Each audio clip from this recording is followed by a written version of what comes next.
Next customer. Please come this way, I called out as the cash registers grew increasingly crowded. Swiftly, I opened the adjacent register and began guiding customers through their transactions. After a concerted effort, the congestion eased, allowing me to return to restocking shelves.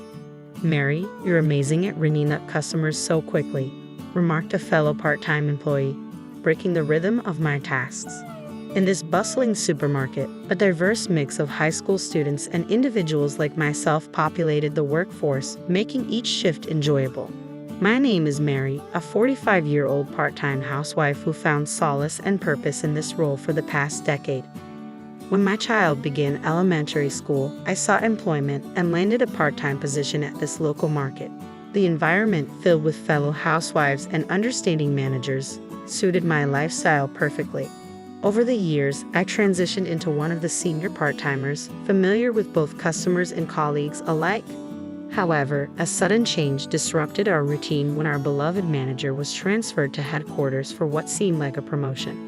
His replacement, a newcomer from the headquarters, lacked the familiarity and competence we had grown accustomed to.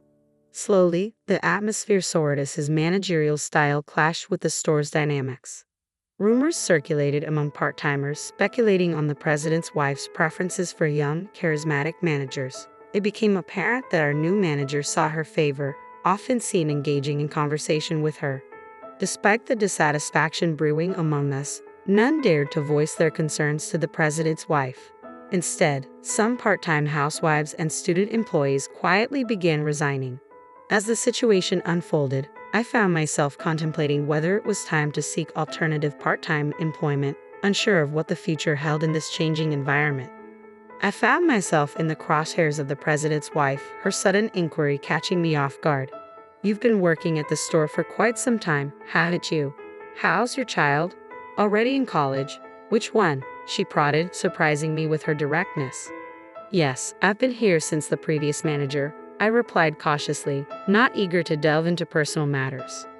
Then, with a cutting tone, she remarked, "You seem rather incompetent. I doubt you even attended a decent college, did you?" Her words struck deep, but before I could respond, the register area became inundated with customers. I offered a quick nod to the president's wife and swiftly attended to my duties. In truth, my educational journey had ended with middle school. High school had been a tumultuous time, marked by bullying and eventual dropout during my third year. Since then, I had carved out a life as a part-time worker, eventually meeting my husband in a similar setting and building a life far removed from academic pedigrees. The president's wife, however, seemed to embody a stark contrast. She often boasted about her prestigious university background, yet curiously avoided divulging its name. It struck me as odd, but I brushed it off, lacking any particular interest. Perhaps she harbored preconceived notions about part-time workers like myself, assuming we lacked higher education. I recalled overhearing her discussing such matters with the store manager, leaving me to wonder if she looked down upon us. As murmurs circulated among fellow part-timers about similar interrogations, I found myself bracing for another encounter with the president's wife when, sure enough, she returned to the store the following day. "Excuse me," her voice cut through the air, signaling another potentially tense exchange. My attention snapped up when the president's wife directed her gaze towards me, a smirk playing on her lips as if she found amusement in some private joke. Despite the urge to react, I managed to rein in my irritation, keeping my emotions in check as she began to speak. "So, you're just a middle school graduate, aren't you? I never pegged you for a college goer, but to think you're managing here with that level of education is quite something," she remarked, her words dripping with thinly veiled condescension. I couldn't help but wonder where she had gleaned this information from, until I recalled the previous day's incident when the store manager had been scrutinizing the part-timers' resumes in the office. It seemed that what should have been confidential information had somehow found its way into the president's wife's hands. Annoyance bubbled within me at the thought of her freely sharing such personal details with other employees. I had never sought to fabricate my educational background, but the audacity of someone spreading rumors about my academic history grated on my nerves. While my fellow part-time colleagues seemed unfazed by the revelation, the president's wife took every opportunity to remind me of my supposed educational shortcomings. It became her refrain, peppering our interactions with thinly veiled jabs. "Maybe you wouldn't understand, Being just a middle school graduate, she would quip, using my education as a pretext to assign me menial tasks like cleaning. The repetition of her taunts grated on my nerves, feeling a growing resentment towards my workplace. I began to question why I subjected myself to such treatment, feeling increasingly disheartened by her relentless needling. A few days later, when she returned to the store, her mere presence was enough to stir up irritation within me. As I attempted to sidestep her, she caught my eye and gestured towards the cardboard box storage area, an area typically left untouched as it was designated for supplier use. "People like you should be familiar with garbage," she sneered, her words laced with disdain. "Middle school graduates like yourself are just here to collect a paycheck." Her words stung, delivered in the privacy of the back room, shielded from the scrutiny of customers. It was a deliberate attempt to belittle me, a reminder of my perceived inadequacies in her eyes. I had always managed to endure, especially since most interactions occurred in the bustling sales area. But on that particular day, the weight of my pent-up frustration became too much to bear. "Excuse me, but I believe I earned my paycheck through diligent work, regardless of my educational background," I interjected, my tone laced with simmering anger. The president's wife appeared taken aback, clearly unaccustomed to such pushback. "If you're going to be here, why not contribute something beneficial to the store? We're never quite sure what you're up to," she retorted, her words dripping with disdain. Ignoring the curious glances of passing colleagues, I pressed on. "And what exactly are you contributing by gracing us with your presence? Chatting with the manager, flirting with male employees and high school part-timers, looking down on the rest of us?" I challenged, refusing to back down. Her face flushed crimson with rage as my words hit their mark. "Unlike someone like you, I have a busy schedule. Coming here takes time out of my day," she shot back, attempting to assert her superiority. I couldn't help but scoff at her assertion. "Do you truly believe that? Neither the employees nor the customers share your sentiment. It's intriguing how some with impressive educational backgrounds prove utterly ineffectual in practice," I countered, releasing the resentment I had long harbored towards her condescending attitude. Clearly flustered by my unexpected retort, the president's wife struggled to conjure a suitable response, resorting to tired clichés. "Do you honestly think you can continue working here after speaking to me like that?" she challenged, her voice tinged with disbelief. Without hesitation, I delivered my final verdict. "Then I'll resign," I declared, refusing to tolerate any further belittlement. In response, the president's wife let out a mocking laugh. "Well, that'll save us on labor costs," she sneered, her words dripping with derision. I returned the smile, nodding in agreement. "Yes, that's right. Good for you," I affirmed before making my way towards the locker room. Inside, I found a fellow part-timer who had witnessed the earlier exchange. I poured out the details of what had transpired, recounting the frustrations that had been building up. "Mary, are you really quitting?" she asked, her expression reflecting the sadness of our shared experiences over the years. "It just hasn't been the same since the manager changed. It feels like we're only here out of obligation," I confided, echoing her sentiments. "With so many people leaving, you'd think they'd hire more staff, but they'd rather cut costs." She nodded in understanding. "It's becoming unbearable. I don't blame you for wanting out." Leaving the locker room behind, I headed towards where the manager and the president's wife were engaged in conversation. Without preamble, I made my intentions clear. "That's it. I'm done," I stated firmly, meeting their surprised gazes head-on. The president's wife chuckled, seemingly amused by the news. "So, the junior high school graduate is calling it quits. I wonder where someone like you will find work," she remarked, her tone dripping with condescension. I refused to let her words rattle me. "Even if I have nowhere else lined up, I won't be coming back here. I'll return my uniform next week. Thank you for everything," I declared, feeling a weight lift off my shoulders. As I exited the supermarket, a sense of relief washed over me. The following week, when I returned to return my uniform, I found the store abuzz with commotion. The manager was being berated by irate customers near the cash register, suggesting some sort of transaction error.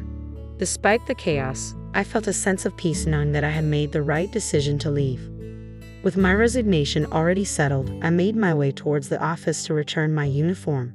As I approached the door, the unmistakable voice of the president's wife reached my ears, giving me pause. Reluctantly, I pushed the door open, finding the former manager inside. Despite his new role at headquarters, my ingrained habit led me to address him as manager out of reflex. It seemed the president's wife had been engaged in conversation with him, but she hastily departed upon my arrival.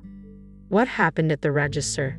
the former manager queried, his expression troubled. He proceeded to inform me of a spate of recent complaints at the store since my departure. With a cascade of resignations following mine, the store had been left scrambling to cope with the sudden exodus of part-timers and student workers. Though the manager attempted to fill in on the sales floor, his lack of familiarity with basic tasks like stocking shelves and operating the register led to a litany of customer complaints. Today's incident, however, involved a particularly embarrassing misstep. The president's wife, while conversing with a male employee, was mistaken for staff by a customer. Brushing off the inquiry, she exacerbated the situation when the manager inadvertently disclosed her true identity, sparking further discontent among patrons. As the register area swelled with customers, the absence of experienced part-timers compounded the chaos. Both unfamiliar employees and the manager found themselves manning the registers, resulting in numerous errors and lengthy delays. The escalating frustration among customers culminated in the manager facing a barrage of complaints, exacerbating an already tumultuous situation. Turning to me, the former store manager sought insight into the unfolding debacle, hoping for some semblance of understanding in the aftermath of my departure. When asked why I had decided to quit, I didn't hesitate to respond honestly. The former manager seemed genuinely interested in my reasons for leaving, and I felt it was only fair to provide him with the truth. In turn, he confided in me that he had heard rumors regarding the president's wife's educational background. While he lacked specific details, the word on the grapevine was that she had only graduated from high school. This revelation left me pondering the irony of her previous educational condescension. Could it be that the president's wife, with her supposed lack of higher education, was projecting her own insecurities onto others? It certainly made her seem all the more formidable and unpredictable. 2 weeks later, the supermarket I had once called my workplace stood deserted. The usual throng of customers was conspicuously absent, a stark contrast to the bustling scenes of my former shifts. It's no surprise, given all those complaints, I mused to myself as I observed the desolate scene. Lost in thought, I was approached from behind by the former store manager. After exchanging pleasantries, he mentioned a new store opening just one station away. He extended an offer, asking if I would be interested in joining the team. It appeared that an employee he had trained was being promoted to the position of store manager at the new location. Knowing the caliber of this individual, I felt a sense of trust and reassurance. I nodded in agreement and wasted no time in reaching out to my former part-time comrades. Upon confirmation of my role at the new store, I discovered that some of my former colleagues would also be joining me, a comforting realization amidst the uncertainty of change. Under the guidance of an understanding manager, I quickly settled into my new role. The atmosphere was welcoming, and I found it easy to establish rapport with my coworkers, both old and new. The new store introduced innovative offerings, such as local side dishes and bread, which proved to be a hit with customers. As I embraced this fresh start, I couldn't help but feel optimistic about the opportunities that lay ahead. As I settled into my new role at the store, I was greeted by familiar faces from my time at the previous location. The transition to the new store went smoothly, marked by a successful launch and positive feedback from both customers and employees. However, I soon heard troubling reports about the old store. It had become notably quiet, and the manager found themselves facing frequent scoldings during head office meetings. A string of new hires as part-timers quickly came and went, exacerbating the ongoing staff shortage. Finding a new part-time job had brought a sense of relief, and I was content to work happily as I had before. But about a month into my tenure at the new store, the president's wife made a surprising appearance before me. Her unexpected visit seemed to be aimed directly at me, as she wasted no time in addressing the rumors she had heard. "I heard there's a junior high school dropout working at our store again, so I came to check," she stated bluntly. I couldn't help but sigh at her accusatory tone. "What's the issue?" "I haven't done anything wrong," I replied, feeling unfairly targeted. She persisted, laying blame at my feet for the troubles at the old store. But I refused to accept her accusations. "Isn't it more accurate to say that you're the one engaging in power harassment?" I challenged, frustration simmering beneath the surface. Former colleagues from the previous store attempted to intervene. But I waved them off. I couldn't let them shoulder the blame for something they weren't responsible for. As a middle school graduate, I can't possibly be held accountable for all the employees quitting, I asserted, refusing to be intimidated. The president's wife's anger flared at my defiance, but I stood my ground, supported by nods of agreement from fellow part-timers. If you're having trouble understanding, let me spell it out for you. Your disdain for our educational backgrounds and the manager's incompetence have created a toxic environment, I explained, my words ringing with conviction. In the end, no one wants to endure power harassment while working part-time, and it was time for the president's wife to acknowledge the real issues at hand. When I accused the president's wife of power harassment, she immediately raised her voice in denial. "Are you trying to frame me without any evidence?" she retorted, her tone sharp with indignation. Just as she attempted to grab hold of me, the manager intervened, asserting firmly, "Can you please stop doing that to our part-timers?" Despite the risk to his own position, the manager stood his ground. "I am the manager of this store, and it's my duty to protect the employees. I will fulfill my role, whether you're the president's wife or not," he declared, earning applause from the other part-timers.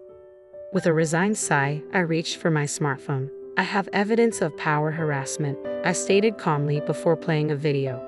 The footage showed the president's wife berating another part-timer at the previous store, clearly demonstrating a pattern of abusive behavior. As more part-timers stepped forward with their own recordings, it became evident that we had all experienced her mistreatment. "We're going to sue her," I announced, met with resolute nods of agreement from my colleagues and the manager. Furious at the manager's defiance, the president's wife impulsively fired him on the spot. But to her dismay, I revealed that I had recorded her dismissal as well, ensuring the manager's protection. Realizing the depth of her self-inflicted predicament, the president's wife attempted to flee. But before she could escape, I confronted her one final time. "There are more important things than education, aren't there? Sometimes humanity matters more than society," I remarked pointedly, causing her to pause. "How did you know?" she muttered, inadvertently admitting to her own insecurities. With her self-destruction complete, the president's wife retreated at a speed I had never seen before. In the aftermath, we pursued legal action against her, armed with solid evidence and the support of fellow part-timers. As news of her misconduct spread, similar complaints emerged from other stores, leading to a reckoning for her behavior. Forced to confront the consequences, the president demanded she repay her debts by working. It was a satisfying sight to witness her laboring angrily at a nearby drugstore, a fitting end to her reign of mistreatment. With a trustworthy manager at our helm, we continued our work with renewed dedication, free from the shadow of power harassment.